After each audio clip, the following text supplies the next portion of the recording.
Sehingga nanti tidak ada lagi perbaikan data waktu pelaksanaan ujian. Sudah selesai ujian itu masih ada perbaikan data. Jadi sedikit demi sedikit akan kita kurangi kesalahan itu ya. Nah kemudian mengenai PMP. PMP ini juga sempat menghebohkan dunia maya ya. Karena aplikasinya yang begitu manja sekali ya. Begitu diinstal ini error, begitu diinstal ini macet. Karena PMP ini merupakan aplikasi baru dari kementerian yang berdampingan dengan Dapodik. Berubah versi saja di Dapodik PMP sudah macet. Hampir laptopnya hancur semua, sampai PMP-nya hilang. Mati bak hancur, tapi ya hilang juga PMP-nya coba. Kemarin ada satu sekolah, waktu dia mau mengirim, mati mendadak habis baterai. Setelah dicek PMP-nya hilang sama sekali.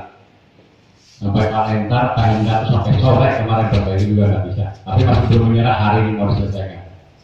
Karena kasihan siswanya banyak, sudah jadi habis PMP-nya, berapa ratus pertanyaan yang sudah dijawab alhamdulillah.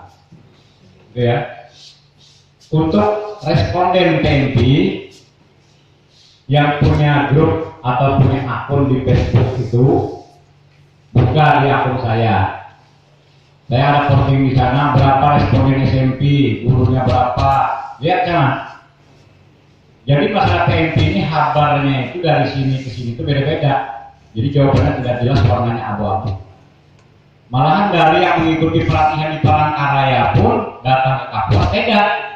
Angkatan pertama mengikuti pelatihan di Palangkaraya begini respondennya, yang kedua begini, jadi bingung. Waktu pertama pelatihan saya mendengar begini informasi, saya diam aja karena saya tidak ikut pelatihan. Nah, waktu datang yang kedua berbeda mengenai responden saya. Nah ini yang mana yang benar? Akhirnya saya berusaha mencari informasi pusat, maka dikasihlah peraturan itu, itu. Ya Pak, mungkin saya posting. Jadi apapun bentuk warna dan lain sebagainya informasi dari luar, dari pengawas, dari apa, jangan dipakai. Saya bertanggung jawab. Gunakan yang saya posting di grup. Kalau SMP berapa, mengisinya SD berapa, SK berapa, gitu ya. Supaya kita ada kesamaan. Kan sumbernya satu dari PSDPK sampai ke daerah berwarna-warni. Nah itu ya. Kemudian mengenai Dapodik. Mengenai Dapodik, tolong perhatikan lagi sarana prasarana. Karena kebanyakan laporan silabus ini yang sampai kepada kami sebelum masuk ke Kapit mengeceknya. Jadi sudah begini, laporan ini kan di print 7 rakap ya. Setelah di print, ditandatangani oleh operator, ditandatangani oleh kepala sekolah, gitu ya. Kemudian ditandatangani oleh PDD. Setelah ditandatangan, masuk kepada kami, ke tempat kami untuk kakak data ditandatangan. Tapi saya tidak datangan dulu, saya serahkan dengan prajurit saya yang ahli ini. Dia ngecek, wah ini Pak ada sesuai Pak, ini dengan ini tidak sesuai. Akhirnya stabilo. Setelah di stabilo dikembalikan lagi, bahan itu dikembalikan. Lihat catatan nanti stabilo itu apa. Nah itulah yang diperbaiki Dapodiknya. Setelah diperbaiki Dapodik, transfer ke silabus, kirim. Baru diprint ulang perbaikan itu. Jika dengan kami akan saya tanda tangan, baru diserahkan untuk arsip. Nah gitu ya. Ini silabus ini gunanya untuk kontrol Dapodik sebenarnya. Kemarin Bapak Sekretaris mengajukan permohonan membawa berkas ke pusat dengan Pak Jepri untuk bantuan gedung sekolah, perpustakaan, rehab gedung, ya tambah ruang. Sampai di kementerian itu usul itu direkap sesuai dengan usulan proposal. Nah, proposal kan majuan proposal ya. Dalam majuan proposal kami catat SD SMP ini mengajukan 2 ruang, SMP ini rehab total 3 ruang. Dicatatlah itu direkap sampai kementerian dibuka. SMP mana yang memerlukan ruang? SMP Selat misalnya, dibukalah kekurangan ruang 3. Dibuka di Dapodiknya ternyata cukup ruangannya, dicoret, tidak ada apa lagi, coret. Kenapa kalau dicoret? Dapodiknya cukup. Dapodik ini yang mengisi sekolah, menyatakan cukup, nggak usah dibantu.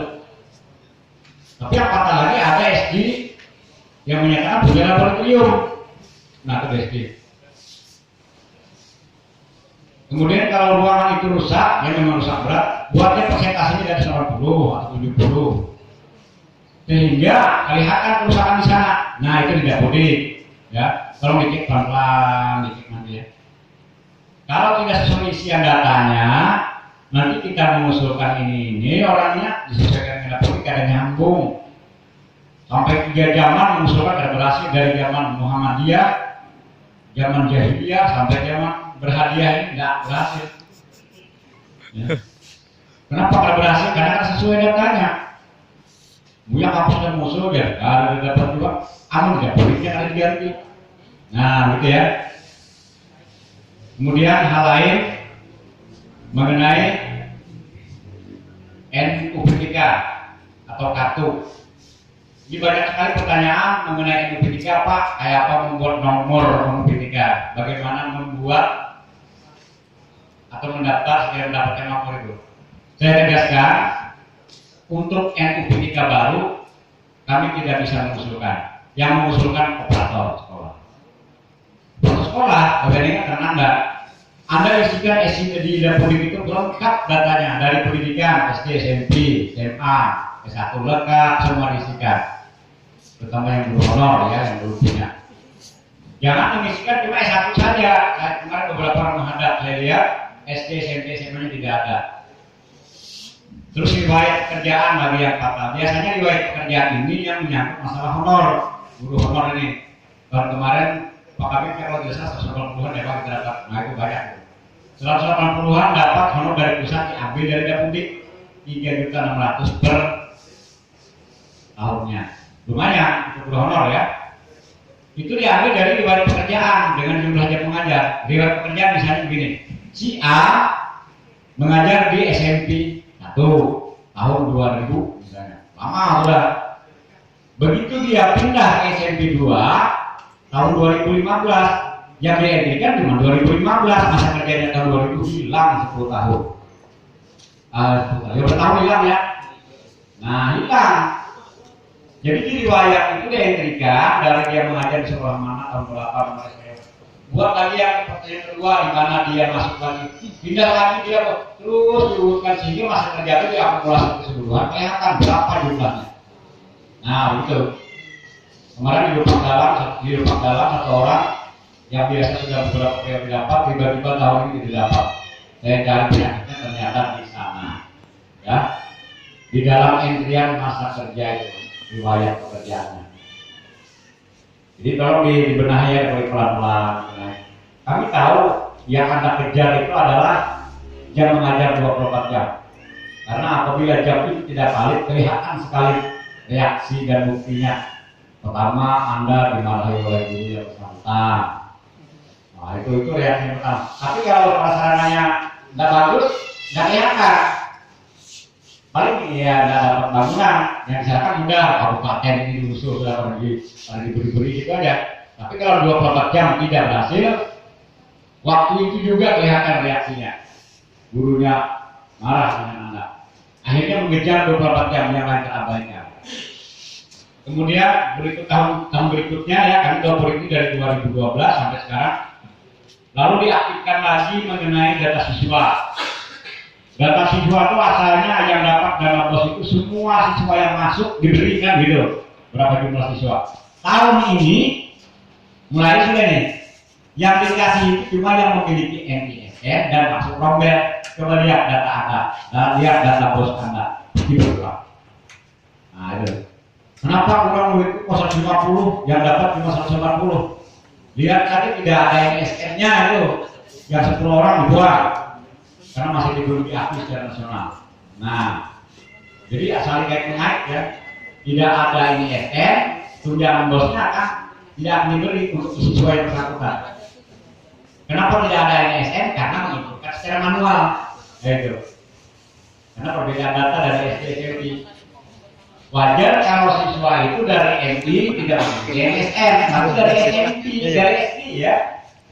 Jadi kalau di Papua sini yang mana yang lulus SD sejak tahun 2012 ada semua NSN-nya. Kenapa di SMP tiba-tiba hilang? Ya itu tadi waktu menginputkan data di SMP-nya namanya Muhammad Hasan huruf kecil, di SMP-nya Muhammad Hasan huruf besar, hilang ini SMP-nya. Beda huruf besar saja. Itulah risiko kalau kita mengetik secara manual. Tapi kalau kan secara online, dia akan pindah data itu sesuai dengan yang ada di SMP-nya. Kalau misalnya datanya masih salah, bah kita perbaiki lewat probability begitu ya.